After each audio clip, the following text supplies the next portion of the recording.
armed forces.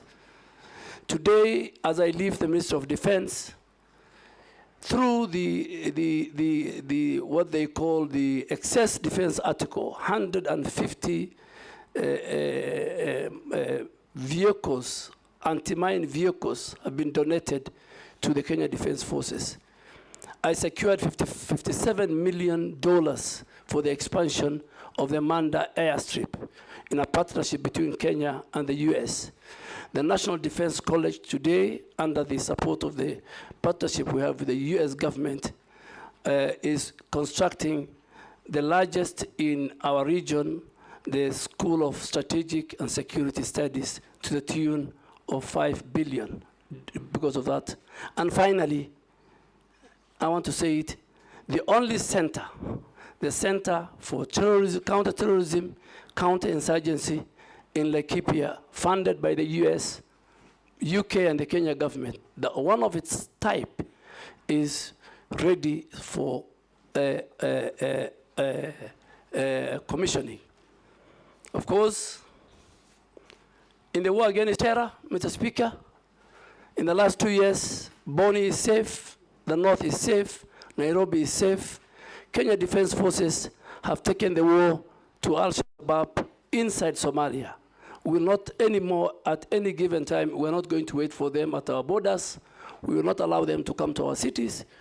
We have taken the war to them. So, Mr. Speaker, my qualifications, academic qualifications, my experience as a member of parliament and as a leader in this country, the stint I had at the Ministry of Defense, my age, my role in the private sector and business gives me the required testimonial. But finally, to say, Mr. Speaker, I have never been indicted in any adversely in any report of parliament.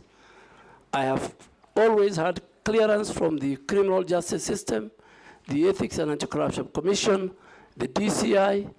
I have never violated Chapter 6 of the Constitution, never violated Article 75 of the Constitution, and I think I am ready and willing to serve the people of Kenya in the docket of environment, climate change, and forestry. Thank you, sir. Thank you, Honorable Duale. We'll now start off with members asking you some questions. Try to be concise and precise in the answers in the interest of time. We'll start with the Deputy Speaker. Okay, thank you, Honorable Speaker. Honorable Duale, you will recall that during COP27, the President made it clear that Kenya's biggest export would be carbon credits, and asked for a simple and transparent system of ensuring that people can access these market systems, and not just the intermediaries, but also down to the local people. If approved, how are you going to ensure that this carbon trading trickles down right to the small communities? And in connection to that, on the 22nd of December 2022, the government launched the African Landscape Restoration Initiative. It pledged to the world that it should plant 15 billion trees by 2032. That is 15 billion trees in 10 years. That, if my calculation is correct, it's 4 million trees a day. If approved, what measures will you put in place to ensure that you don't let down the President and achieve this ambitious project? Thank you. Go ahead. Carbon credit, carbon markets, carbon trading, carbon offsets. These are very key fundamental terminologies within the reading of the climate change. And this August House, Mr. Speaker, last year amended the Climate Change Act. To be more precise, in September, just before we had the Africa Climate Summit. Two, our president is currently the chairman of heads of state and government of the Climate Summit in Africa. carbon credit or carbon market is very, very important to our communities. Our communities, mainly in the ASAL, play a very, very big role. Companies abroad in the developed world who are responsible for the emission of the greenhouse gas, which in our case, our contribution is only 0.3%. While we only contribute 0.3%, on the flip side, we are the biggest victims, we're the vulnerables. So these companies, whether they're in the oil exploration, whether they're in the airline industry, they pollute the outer atmosphere. And they get involved in carbon trading and carbon market. Carbon market is just where you provide a mechanism, an infrastructure where both the private and the public sector engage in that. So to the question of Honorable Deputy Speaker, that amendment that this House did created a very robust legislation where the role of the community, particularly inland carbon projects. And I'll give an example in the northern Kenya, the so-called Northern Rangeland Trust. Before communities were evicted from those lands, before this law, there was cultural disruption by these project proponents. Before this law, because there was a lacuna, there was no even register for the carbon markets. Today I want to report that the law this House has passed give communities 40% of whatever carbon markets resources are received from the developed world. Today, NEMA as an organization is a custodian of the register. A company cannot just come into our country and go to our forested areas, can go to our rangelands and enter into an agreement with the project implementers. The community has a role, the community has a percentage, and even in that same amendment law, you created the element of the offenses.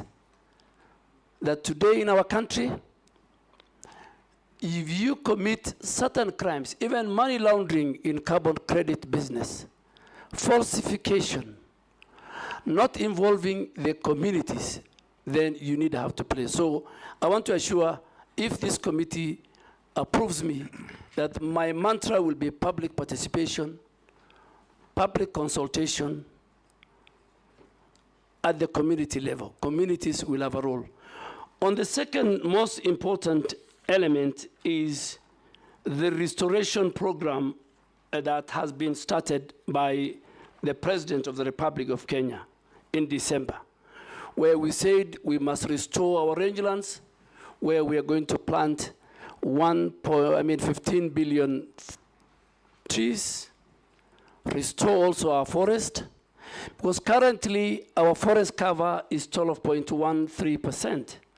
And we anticipate that by 2032, we must reach 30%, from 12.1 to 30% forest cover. Tree cover. Our forest cover, as of now, is about 8.83%. So, Mr. Speaker, a number of strategies has been put in place so far to give the status. So far, we have done 400 million trees out of the 15 billion. That is not a very good indicator. I think we're not doing very well. And I want to do a number of things if this committee approves me. Number one, and it has happened in other countries like Ethiopia, it can't be a trickle down.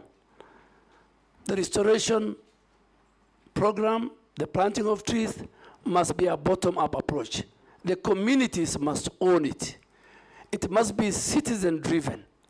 And we must mix it with a situation where 10 to 15% of the trees we are going to plant must be fruit trees, that communities see the value, that as you plant trees, they also plant mango, they plant many, many other fruit trees that will entice our communities at the rural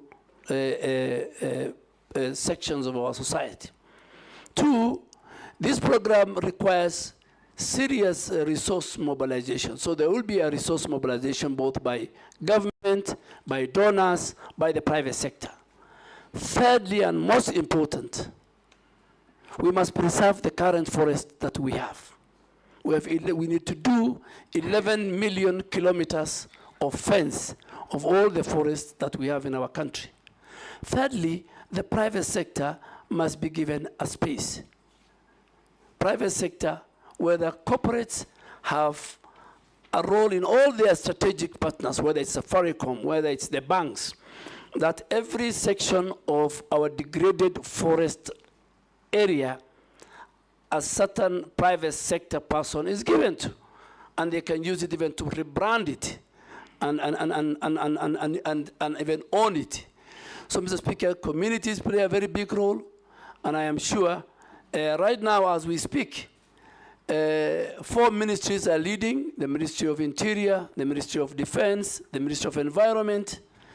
There are 3 ministries which are at the bottom, including the Ministry of Agriculture. If this committee approves me, Mr. Speaker and honorable committee members, I think this is a game changer. On the flip side of it, Mr. Speaker, that again will be linked to the carbon credit. A lot of resources will come to our country, because the more we restore our forest, the more we'll play a role in the reduction of the emissions, the greenhouse emissions. So on one side, it's good for our country. We will increase our forest cover. It's in the Constitution. And Mr. Speaker, let me say it. In our preamble, Article 4 of our preamble talks about the environment. We must preserve our environment. It's our heritage. So it is, it's not even an article of the Constitution. It is in the 4th preamble of our Constitution. Thank you, Mr. Speaker. Thank you. In the next questions, Honorable Duale tried to hit pointed answers. That was a good introduction to what is actually the epicenter of your ministry.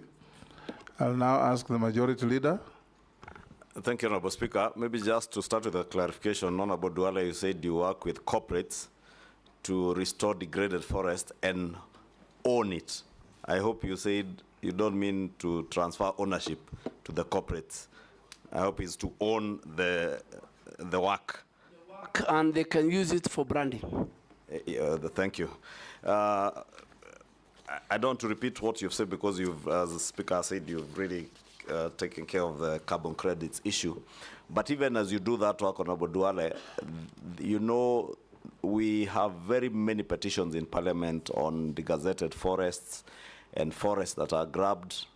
I would want to hear how you intend to work with Parliament, especially in dealing with all those issues, land issues around degazettement, encroachment of forests, and outright land grabbing of forested areas. Case in point, I'm aware, I know, and I don't know if you may be aware of the Ololua forest matter just outside Nairobi, and what you would intend to do to reclaim all this grabbed forest land. Mr. Speaker, when I look at the ministry and even Parliament, there are a number of petitions touching on forest, grab land of the forest, part of the forest be put under use either for agriculture, for even government offices.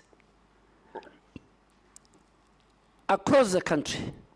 And the history of forest being grabbed, being encroached, is as old as the Republic of Kenya. In my entire life in Parliament, from the Mao Forest, when the Honorable late Michuki was the Minister for Environment, it's a recurring thing.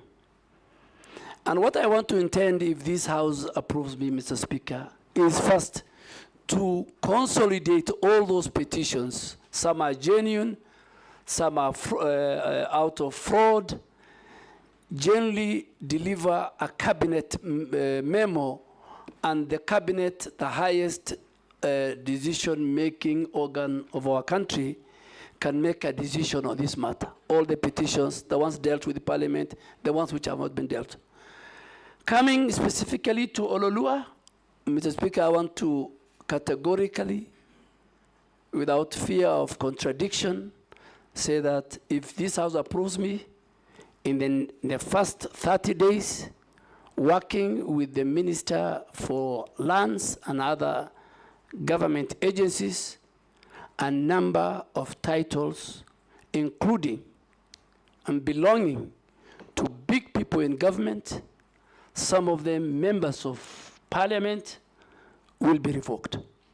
I will revoke those. And I am ready to bear the consequences, particularly for the one on Ololua.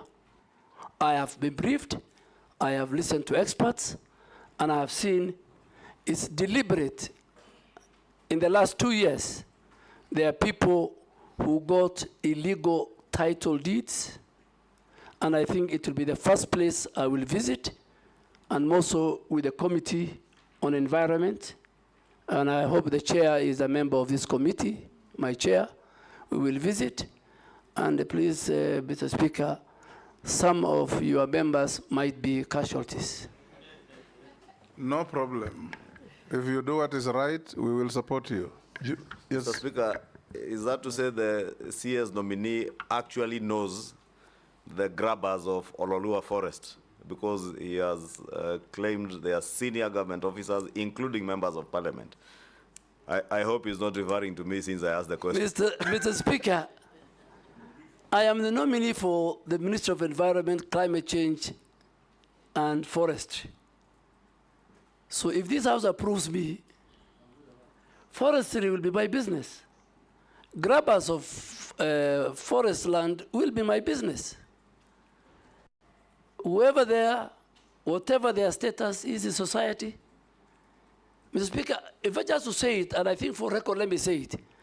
With the last 2 years when I was at the Minister of Defense, and I had the privilege to serve as a member of the National Security Council, and you served as a member of the Security Council when you're Minister of Foreign Affairs.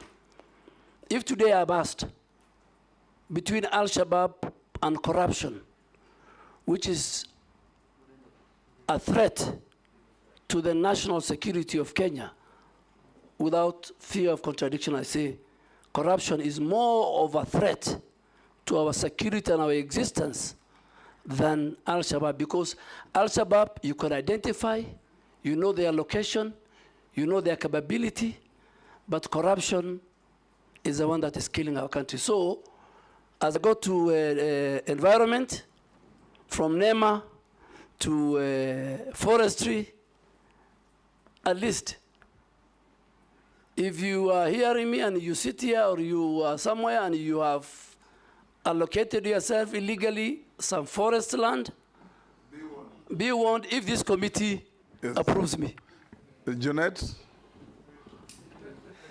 Thank you, Mr. Speaker. Mr. Speaker, I have 2 questions for the nominee. One is, first, it is one of which is on him, one of the nominees that have come here, Mr. Speaker, and he said, if you approve me, I am carrying an axe on with my hand. I'm going to deal with people.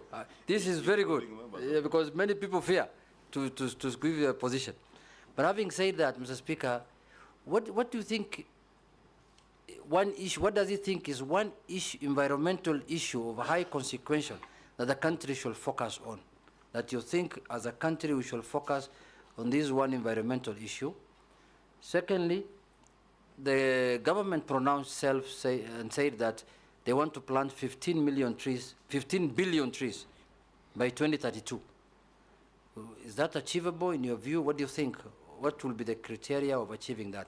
And lastly, you see, Mr. Speaker, we are now in a public forum. The public is listening to us. And the nominee, whom I know very well, who was our majority leader for many years, whom we found in Parliament, is somebody who does not mince his words, somebody who speaks his mind.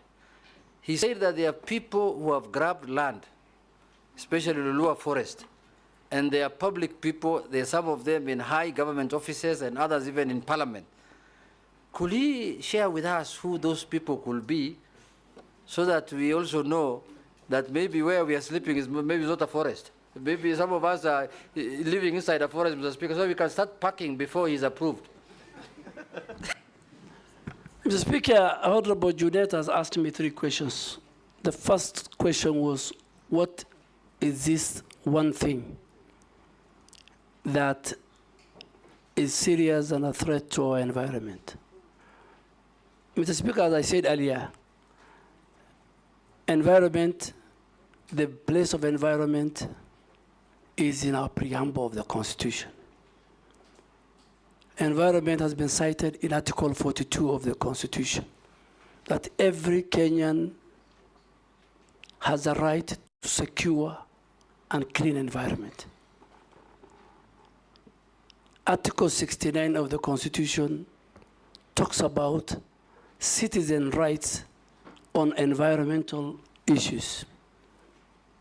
And even Article 70, Mr. Speaker, it is very explicit that if the state or any other actors violate the environmental rights of citizens, it says they can go to a court of law. So public participation, stakeholder engagement, citizens' right is very key to environment.